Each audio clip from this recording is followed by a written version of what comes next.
What's good, YouTube? I'm back with another one, out in the snow. This is a first for me, actually. I've never recorded any YouTube videos out here, ever. So this will be first time. It's the first time for everything, baby.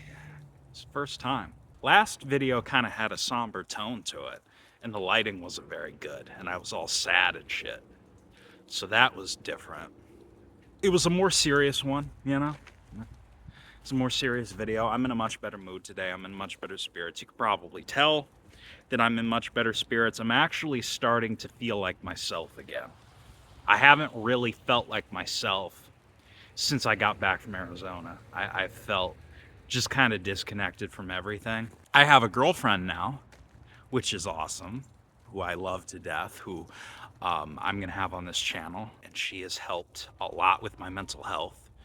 Like tremendously helped with my mental health. So I've been feeling better for that reason. But you know, I have good days and bad days just like everybody else, you know. And man, I'm squinting like a motherfucker out here, man. I might have to relocate. I ain't even gonna lie to you. The sun is like right directly in my eyes, so I'm gonna do that. I'll be right back, y'all. I'm not used to seeing sunlight because I work third shift now and I feel like a vampire. I have started to get used to it though. My body is getting acclimated. As you can all see, I am much paler than normal. So that's fun. But I also am starting to feel better about being back here. I mean, for one, if I never would have come back, I wouldn't have found my girlfriend. So that's, you know, that's a good thing, obviously. And she makes me really happy. I finally found my black queen, y'all. I found her. I know I had a video a little while back before I even left for Arizona. This was like months ago. Long before I left, I made a video and I told you all that I wanted to find my, you know, my black queen, and I found her. I was, you know, so I kind of spoke it into existence, which is super unusual. I just it's kind of wild, actually. It's just a full circle moment. I told the universe what I wanted, and she delivered. So here we are. And, you know, don't get me wrong, she makes me very happy. She makes me very happy. But that is not to say that I am happy all the time. And that's what I want to talk about today, actually. I thought at one point that I was going to get to this place of like euphoria, like bliss all the time. And if there's one thing that being an adult has taught me, it's that you ain't going to be happy all the time. You're not going to be happy all the time, and no situation is ever going to be perfect or optimal. You know, I mean, not optimal. I don't know if I want to use that word. No situation's ever going to be perfect. It's never going to be exactly the way you want it. That scenario doesn't exist. There's always going to be something wrong. And I've come to realize that until I fix this and this, it doesn't matter what my outer world looks like. I'm always going to find reasons to be upset. Because when I went out to Arizona and I started over, I thought that that was just going to fix all my problems. I think I genuinely believed that. I was like, my depression and anxiety are just going to go away. I'm never going to be sad or angry or anxious about anything ever again. This is a new start. I'm going to completely reinvent myself, and I'm not going to have any problems while I'm out here. The biggest problem I'm going to have is that I'm going to be homesick, and that's it. And that's not true. In fact, all of my problems followed me, and some of them actually got worse. Funny enough. I drank pretty heavily while I was out there. I mean, I didn't even really realize it until I was like, oh yeah, I have a drinking problem.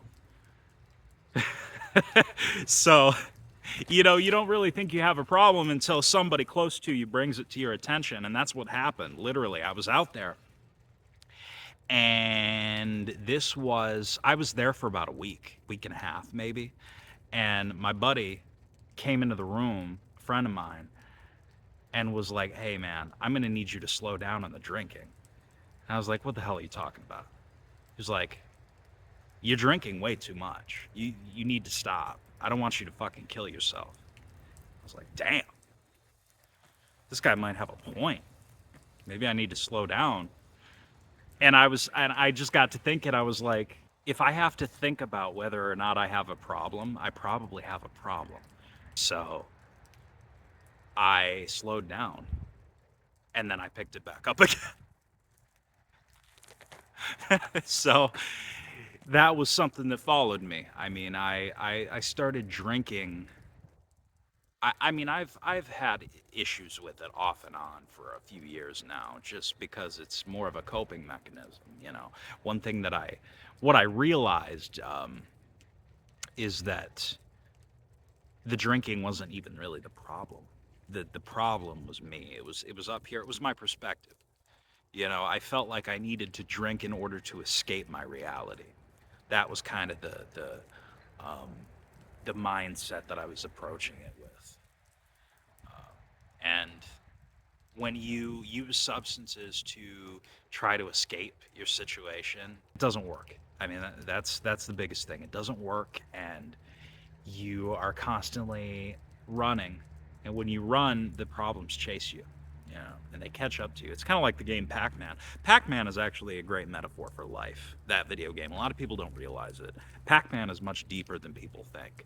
You know, here you have this round little guy who all he can do is consume. He's trapped in a maze. All he can do is consume, and he's being chased by ghosts from the past.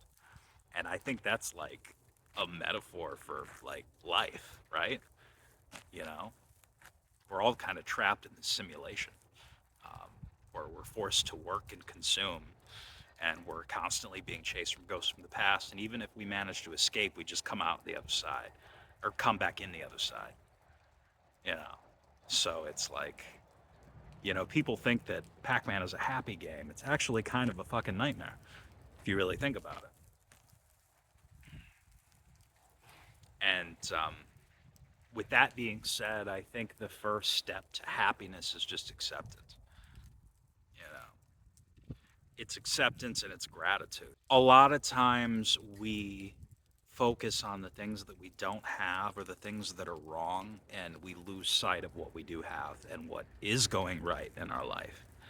You know, because there's always going to be somebody that's going to have it worse than you, always. So you just have to focus on where you are and where you're headed instead of like um, constantly focusing on all of the negativity. You know, I think that to a very large extent, your outer world, it's a reflection of your inner world. You know, a lot of it is perspective. A lot, you know, people say that the world is black and white. You know, some people see the world as like being a dark place. Some people uh, choose to only look at the light. And the funny thing is that both of those people are correct. The person who sees everything as being positive and the person who sees everything as being negative, both of those people are correct. It's just the perception in which people look at things that affects how they feel.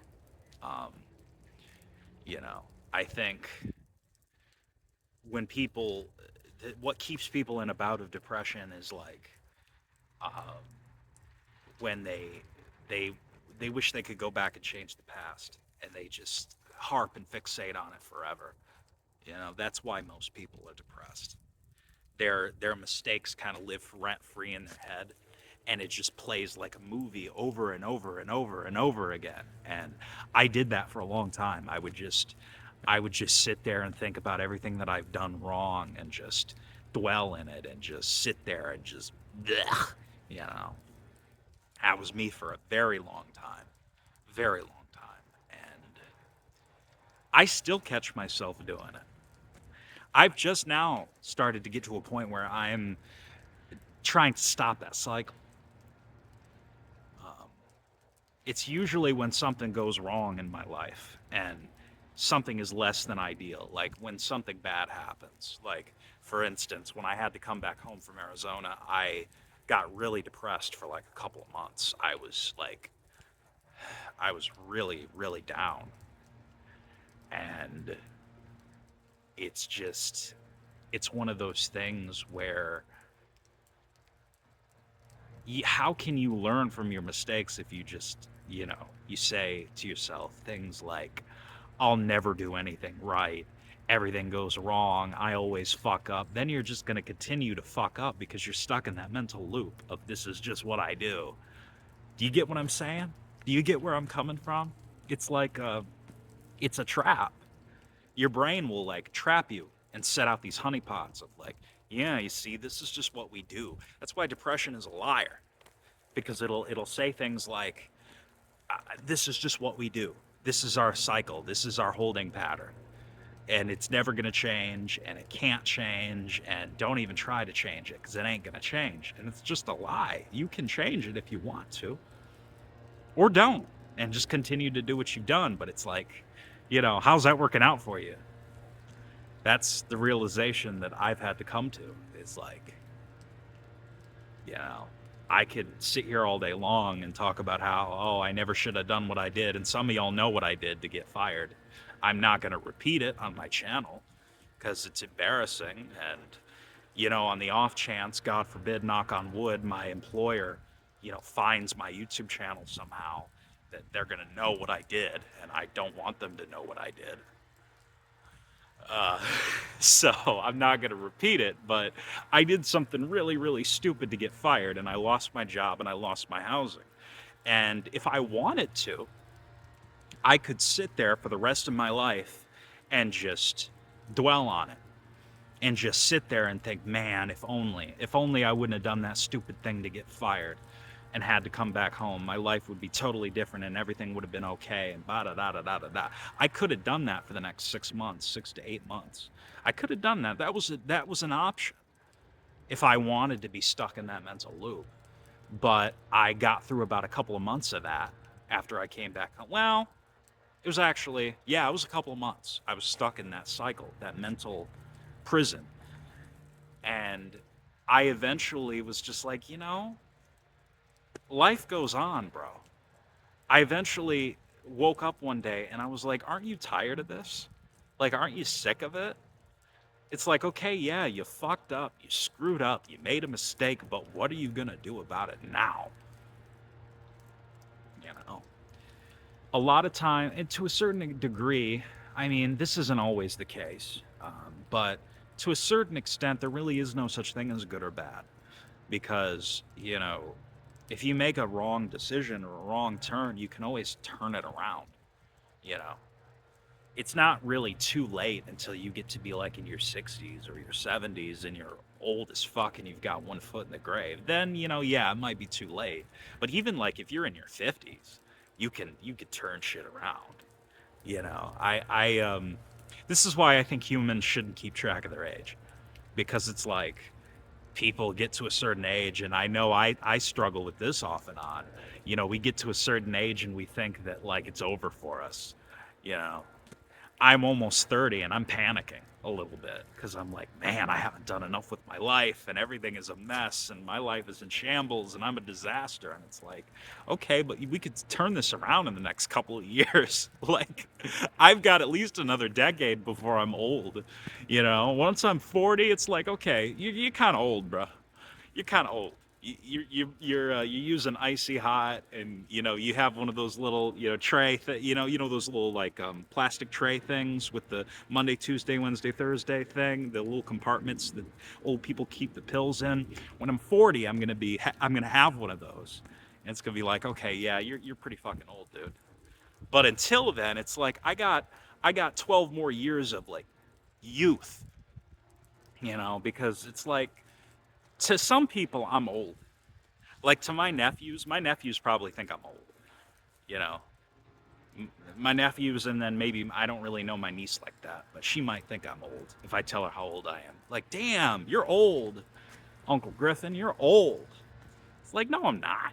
I'm not old. 28, bro. Come on. I mean, I'm not as young as I used to be, but none of us are.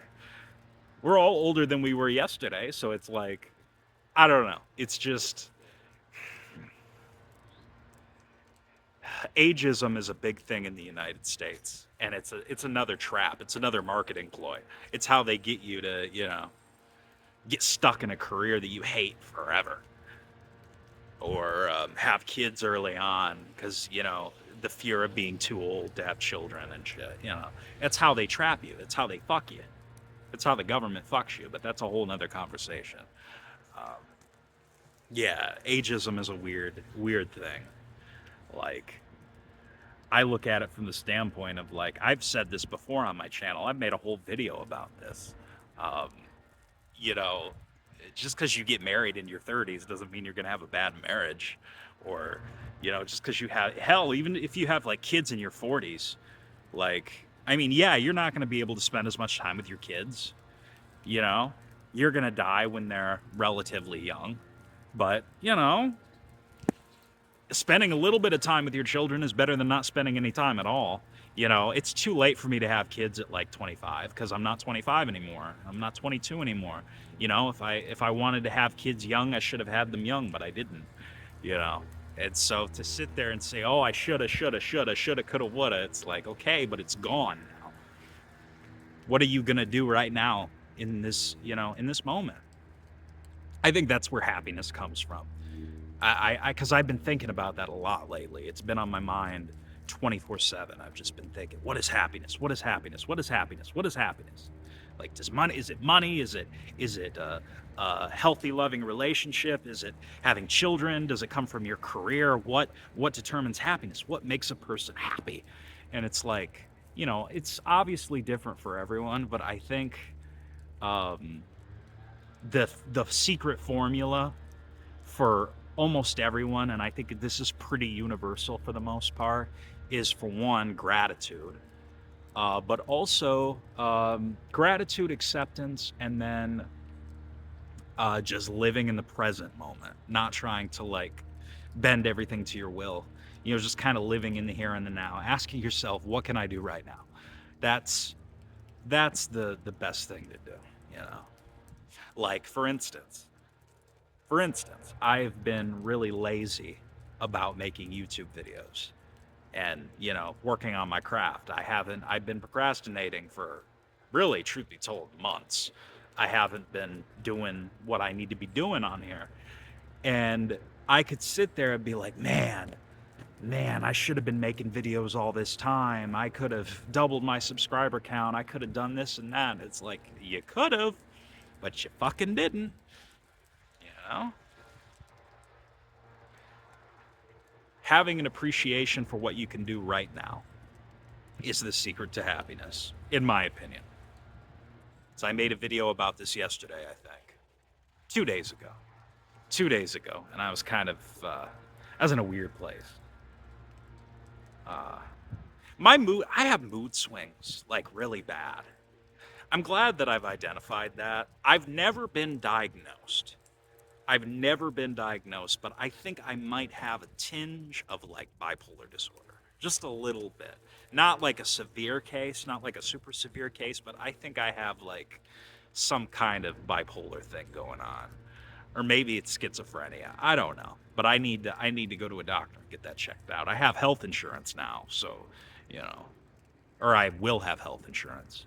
I'm not sure when it's supposed to kick in. I think with my job now, my health insurance is supposed to kick in around March, April sometime. I don't know. But I got to go to a doctor and get evaluated because I think it's more than just like a case of clinical anxiety. I don't know. I I think I might have bipolar, but who knows? This has been quite the long-winded rant, but I just wanted to leave you guys with some inspiration today and just give you some food for thought on happiness, because I think that, like I said, gratitude, acceptance, and then living in the present. That's those are the secrets to happiness. I don't think it's money anymore. I used to think it was money back when I was on my fucking couple of years ago when I was on that cringy fucking far right wing hustle culture, Andrew Tate soapbox thing. That man, I know some of y'all are gonna scroll through my channel and watch that video. Please don't. Please don't, bro. That guy was so miserable. He was so unhappy, bro. That guy was the most unhappy person you will ever meet in your life. He was sad, he was angry, he was lonely. He was going through it, man. He was going through it. And he thought he was Andrew Tate. So, please don't. I'm embarrassed to even say that out loud. It's like, ugh. To think that I fell down that rabbit hole is just like disgusting. Like what? Like what? But yeah. Anyway, if you all enjoyed my ramblings and whatnot, um, go ahead and like and share and subscribe to the channel and all that fun stuff, and kiss my ass and eat it while you're at it. And I will see you all in the next video. Peace, love, and light.